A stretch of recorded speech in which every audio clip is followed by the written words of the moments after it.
Hello বন্ধুরা, আজকে তোমাদের সাথে আমি শেয়ার করব একটা খুবই চেনা জানা রেসিপি। সেটা হচ্ছে চিলি পনির। তোমরা সকলেই এটা খেয়েছো, বানিয়েছো। তো আমি কেমনভাবে করেছি সেটাই তোমাদের সাথে শেয়ার করছি। এটা করার জন্য প্রথমে আমি পনির নিয়ে এনেছিলাম, ক্রিম পনির এনেছিলাম। এটা খেতে খুবই ভালো লাগে, ভীষণ সফট হয়। পনিরগুলোকে আমি নুন, লঙ্কা গুঁড়ো আর কর্নফ্লাওয়ার দিয়ে কোটিং করে ভালোভাবে ভেজে নেব।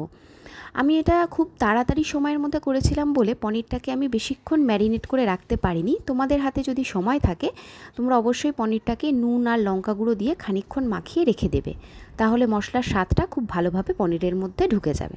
তো এখানে দেখো সমস্ত পনিরগুলো আমার কিন্তু ভাজা হয়ে গেছে।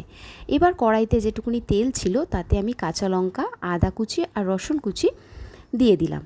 যেহেতু এটা চাইনিজ ফুড, এখানে কোনো ভেজিটেবলসই বেশি ভাজা হয় না, তো সব কিছুই একটু অল্প অল্প করে ভাজতে হবে। আর বেশি তেলও এই রান্নায় কিন্তু একদমই ব্যবহার হয় না। তো ওখানে দেখো ভাজা হয়ে যাওয়ার পর আমি কেটে রাখা ক্যাপসিকাম আর পেঁয়াজ টুকরোগুলো দিয়ে দিলাম। আমি এখানে দুরকম কালারের ক্যাপসিকাম নিয়েছি, তার কারণ এটা দেখতে যাতে একটু কালারফুল লাগে। তো ভালোভাবে এবারে এটাকে আমরা ভেজে নেব। আর ভাজাটা হওয়ার জন্য একটু অল্প পরিমাণ নুন দিয়ে দিতে হবে, কারণ যে কোনো রান্নায় যদি আমরা নুনটা দিয়ে দিই যে কোনো জিনিস তাড়াতাড়ি সিদ্ধ হয়ে যায়। তো আমি এখানে পরিমাণ মতো নুনটা দিয়ে দিলাম, যতটা নুন প্রয়োজন আছে। এবারে আবারও এটাকে ভালোভাবে ভেজে নেব। এই পর্যায়ে একটু দিয়ে দিলাম অল্প একটু ভিনিগার। ভিনিগারটা তোমরা চাইলে স্কিপ করতে পারো, এটা না দিলেও চলবে। এবারে ভাজা একটু হয়ে গেছে, তারপর আমি দিয়ে দিলাম গোলমরিচের গুঁড়ো। যেহেতু কাঁচা লঙ্কা অনেকটাই দেওয়া ছিল তো অল্প দিলাম। এবারে একটু দিয়ে দেবো সয়া সস, দিয়ে এটাকে ভালোভাবে আবারও নাড়াচাড়া করব। আর রান্নাটা করার সময় আমি একটু ঢাকা দিয়ে দিয়ে করেছি, তাই জন্য রান্নাটা অনেকটা তাড়াতাড়ি হয়ে গেছে।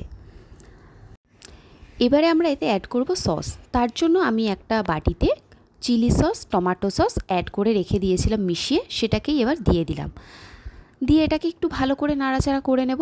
দেখতেই পাচ্ছ কতটা বেশ কালারফুল লাগছে জিনিসটা। আর যেহেতু আমি এটা একটু ড্রাই করব, সেই জন্য আমি বেশি পরিমাণ জল কিন্তু একদমই দেব না, খুবই সামান্য পরিমাণ জল দেব, যাতে জিনিসগুলো ভালোভাবে সিদ্ধ হয়ে যায়। তো এখানে দেখো আমার রান্না প্রায় হয়ে এসছে। এবারে আমি দিয়ে দিলাম অল্প একটু কর্নফ্লাওয়ার গোলা। এটা দিলে গ্রেভিটা একটু থিক হবে। এমনিতেও আমার রান্নার সময় দেখছিলাম যে গ্রেভিটা যথেষ্ট থিক ছিল, তাও আমি একটু অ্যাড করে দিলাম। তো আমার কিন্তু সব রকম জিনিস প্রায় দেয়া হয়ে গেছে, বাকি রয়েছে শুধু ভাজা পনির। সব শেষে আমি ভাজা পনিরটা দিয়ে 2 মিনিট মতো নাড়াচাড়া করে তারপর গ্যাসের ফ্লেমটা অফ করে একটু ঢাকা দিয়ে রেখে দেব। আমার কিন্তু চিলি পনির একদমই রেডি। এবারে শুধু খাওয়ার পালা। তো এটাকে আমি সার্ভ করে গরম গরম রুটির সাথে বাড়ির সকলকে পরিবেশন করেছিলাম। আর হ্যাঁ, অবশ্যই গার্নিশিংটা তো কোনো খাবারের খুবই জরুরি, তাই জন্য আমি এখানে একটু সাদা তিল ব্যবহার করেছি।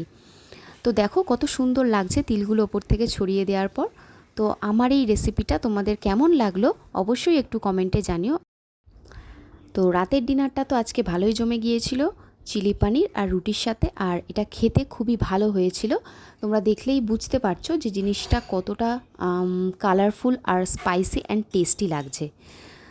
তো চলো আজকের মতন টাটা, দেখা হবে তোমাদের সাথে আবার নতুন একটা ভিডিও নিয়ে। আর কেমন লাগলো সেটা কিন্তু অবশ্যই কমেন্টে জানিও। ভালো থেকো, সুস্থ থেকো, লাভ ইউ।